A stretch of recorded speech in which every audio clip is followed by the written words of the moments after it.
Biology class 12 chapter 11 मानव स्वास्थ्य और रोग अर्थात ह्यूमन हेल्थ एंड डिसीजेस के अंतर्गत पार्ट 7 लेकर के आए हैं।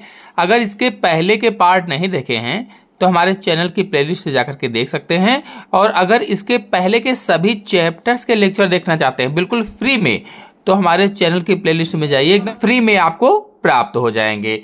तो आज के वीडियो में कैंसर के अंतर्गत कैंसर की परिभाषा क्या होती है, कैंसर के प्रकार, कैंसर के कारण, कैंसर कैसे फैलता है, कैंसर के लक्षण और कैंसर का उपचार, सब कुछ पूरी जानकारी कैंसर के बारे में डिटेल से समझाएंगे।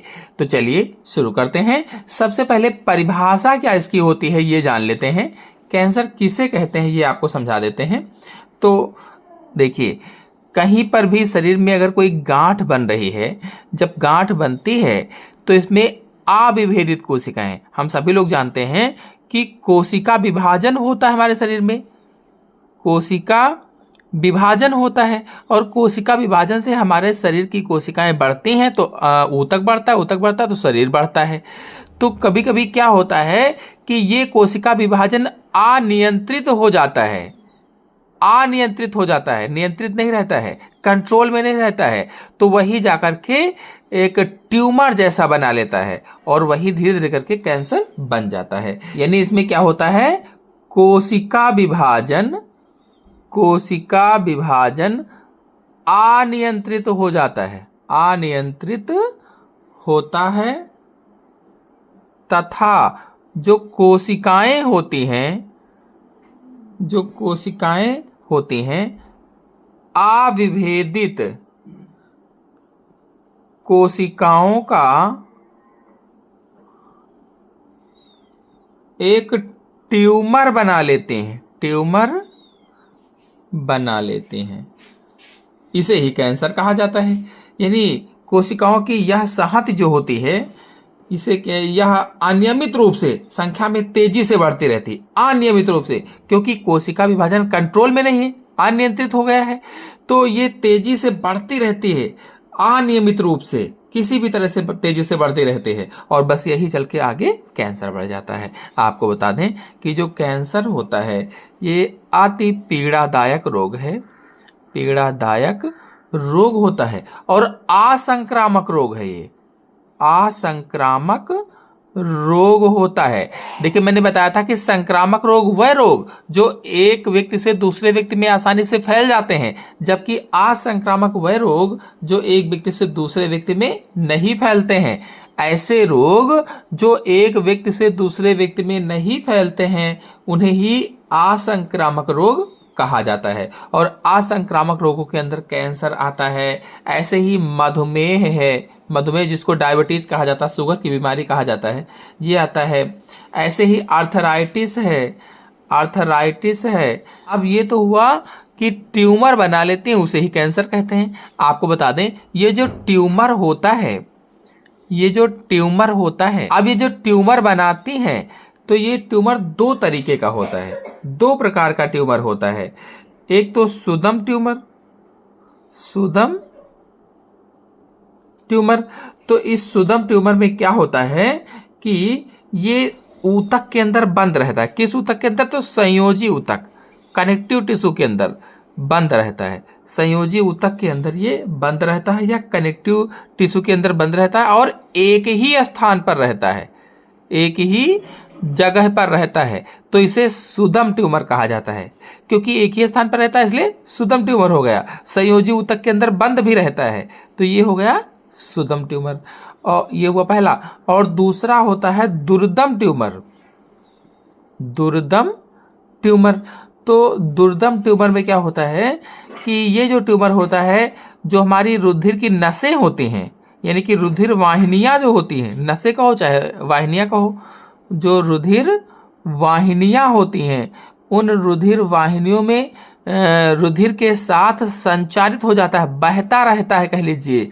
और जो हमारे लिम्फ होते हैं, लिम्फ में भी बहता रहता है और बहकर पूरा शरीर में ट्यूमर बना लेता है या दुर्दम ट्यूमर बनाता है।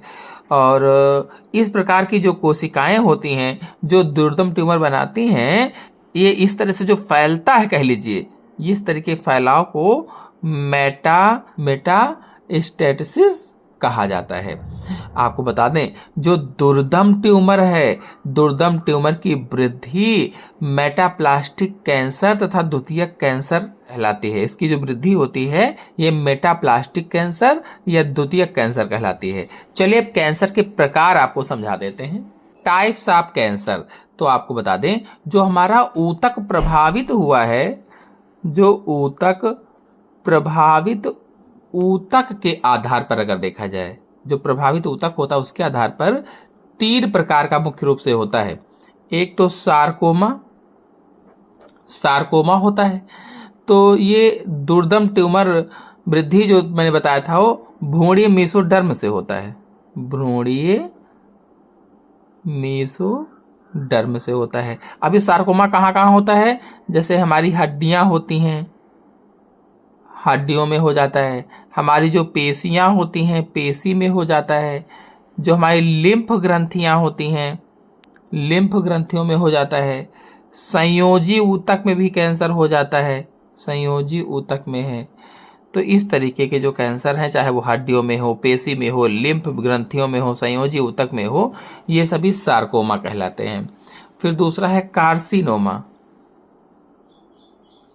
जो कार्सिनोमा है ये जो हमारा एपिथेलियम ऊतक होता है, जैसे शरीर की बाहरी त्वचा है और जो शरीर के आंतरिक अंग होते हैं इनमें एपिथेलियम ऊतक होता है। तो जो एपिथेलियम ऊतक होता है, या हम इसको त्वचा भी कह सकते हैं, तो इसे ही कार्सिनोमा कहा जाता है। जो त्वचा संबंधी कैंसर होता है उसे ही कार्सिनोमा कहा जाता है। जैसे त्वचा में हो गया है, फेफड़े में हो गया है, स्तन में हो गया है, आमाशय जो हमारा है अंदर से या फिर बाहर से उसमें हो गया है, जो अग्न्याशय होता है इसमें, तो ये सभी कैंसर कार्सिनोमा कहलाते हैं। फिर अगर तीसरे की बात की जाए तो ल्यूकीमिया होता है। तीसरा है ल्यूकीमिया, तो ये तो ब्लड कैंसर होता है, ब्लड कैंसर होता है। जो ल्यूकीमिया है रुधिर कैंसर होता है या ब्लड कैंसर होता है। और जो हमारी अस्थि मज्जा होती है, ये जैसे अस्थि मज्जा है या बोन मैरो कह लीजिए, अंग्रेजी में बोन मैरो होती है, तो इसी में जो कोशिकाएं होती हैं वो अनियंत्रित हो जाती हैं। बोन मैरो में ही कोशिकाएं अनियंत्रित होकर के बहुत तेजी के साथ बढ़ने लगती हैं, प्रतिरोध भवन करने लगती हैं या बढ़ने लगती हैं, जिससे क्या होता है कि जो हमारा रुधिर है, रुधिर में WBC की संख्या तेजी से बढ़ जाती है, तेजी से बढ़ती है। ये जो हमारी अस्थिमज्जा होती है, अस्थिमज्जा में कोशिकाएं अनियंत्रित रूप से बहुत तेजी से बढ़ने लगती हैं, जिससे हमारे ब्लड में जो WBC होते हैं, जो हमारा ब्लड होता है, ब्लड में 3 प्रकार की कोशिकाएं होती हैं, RBC, WBC और रुधिर प्लेटलेट्स। तो इसमें से जो WBC होती हैं, WBC तेजी से बढ़ने लगती हैं, अत्यधिक संख्या में बढ़ती हैं, तो उसे ही ब्लड कैंसर कहा जाता है या ल्यूकीमिया अंग्रेजी में कहा जाता है। चलिए कैंसर के प्रकार आपको समझा देते हैं। कैंसर के कारण में पहला हो जाएगा धूम्रपान या स्मोकिंग। धूम्रपान या स्मोकिंग, तो जो लोग सिगरेट पीते हैं, बीड़ी पीते हैं, सिगरेट बीड़ी आदि पीते हैं, उनको मुख का कैंसर हो जाता है, गले का कैंसर हो जाता है, लैरिंग्स का कैंसर हो जाता है। जो लोग स्मोकिंग करते हैं या धूम्रपान करते हैं, उनको सिगरेट बीड़ी जो लोग पीते हैं उनको मुख का कैंसर, गले का कैंसर, लैरिंग्स कैंसर हो जाता है। फिर दूसरा है तंबाकू चबाना। जो लोग तंबाकू चबाते हैं, तो सुपारी है, जैसे सुपारी खाते हैं या तंबाकू चबाते हैं, तो इन लोगों का मुख का कैंसर, मुख कैंसर हो जाता है इन लोगों को भी। और मुख का कैंसर अपने देश में बहुत अधिक होता है। च्यूइंग ऑफ टोबैको वालों को मुख का कैंसर अधिक होता है। फिर अगर अगले की बात की जाए तो भौतिक उत्तेजना। भौतिक जो उत्तेजना है यानी फिजिकल इरिटेशन, तो इसमें क्या होता है कि जैसे शरीर है, शरीर में किसी भाग में उत्तेजना हो रही है, लगातार उत्तेजना का होना, उस भाग में कैंसर हो सकता है। शरीर में किसी भाग में लगातार उत्तेजना हो रही है तो उस भाग में कैंसर हो सकता है। जैसे आपने देखा होगा कि जो कश्मीरी लोग होते हैं अंगीठी टांगे रहते हैं, कपड़ों के अंदर वक्ष के पास कांगड़ी टांगे रहते हैं या अंगीठी टांगे रहते हैं ताकि उनको गर्मी प्राप्त होते रहे। तो उस जगह पर उत्तेजना होती रहती है और उत्तेजना होने से कैंसर की संभावना रहती है। तो इसमें रसायनों का प्रयोग करके, रसायनों के प्रयोग से देख लिया जाए तो रसायनों के प्रयोग में जैसे निकोटीन, जो लोग इसका प्रयोग करते हैं निकोटीन है, कैफीन का जो लोग प्रयोग करते हैं, कोयला खदानों में जो लोग रहते हैं, गाड़ियों के धुएं से है, तो आदि ये जो इनसे निकलने वाले जो हाइड्रोकार्बन्स होते हैं, पॉली साइक्लिक हाइड्रोकार्बन जो होते हैं अनेक प्रकार के, इनसे कैंसर होने की संभावनाएं रहती हैं। ये मेन कारण है धूम्रपान, तंबाकू चबाना, भौतिक उत्तेजना, रसायनों के प्रयोग से, इन कारणों से कैंसर हो जाता है। इसके अलावा आपको बता दें कि विषाणु से भी कभी कभी कैंसर हो जाता है। जो वायरस होता है, वायरस से भी कभी कभी कैंसर मानव को हो जाता है। और कभी कभी क्या होता है कि अगर चोट लग गई है, बहुत पुरानी है, घाव ठीक नहीं हो रहा, तब भी कैंसर हो जाता है। कैंसर के लक्षण यानी सिम्टम्स ऑफ कैंसर, तो कैंसर के लक्षणों में पहला लक्षण हो जाएगा शरीर के किसी भी भाग पर, किसी भाग में गांठ का बनना, गांठ का बनना। अगर शरीर के किसी भी भाग में गांठ बनी है, जैसे होठों में गांठ हो, जीभ में गांठ हो, स्तनों में गांठ हो, तो कैंसर हो सकता है। अलावा अगर दूसरे की बात की जाए तो जैसे कोई जख्म हो जाता है, जख्म या अगर फोड़ा है, जल्दी से उसका घाव नहीं भर रहा है, जल्दी से ठीक नहीं हो रहा है, कोई जख्म या फोड़ा का जल्दी भरकर ठीक ना होना, ये भी एक कारण हो सकता है। तीसरा हो सकता है अनियमित रुधिर स्राव, अनियमित रुधिर स्राव, खासकर ये स्त्रियों की बात की गई है, अनियमित रुधिर स्राव। फिर अगला है स्वर में रूक्षता, स्वर में रूक्षता, रूखी रूखी सी आवाज निकले, सूखी सूखी सी आवाज निकले, तो कारण हो सकता है, ये कैंसर का लक्षण हो सकता है। इसके अलावा लगातार कफ का बना रहना, कफ का बना रहना, अगर लगातार कफ बना रहता है और निगलने में परेशानी होती है, खाना वगैरह कुछ भी खाते हैं तो निगलने में परेशानी होती है, तो कैंसर हो सकता है। ये एक लक्षण ये भी हो जाएगा। इसके अलावा किसी तिल या मस्से का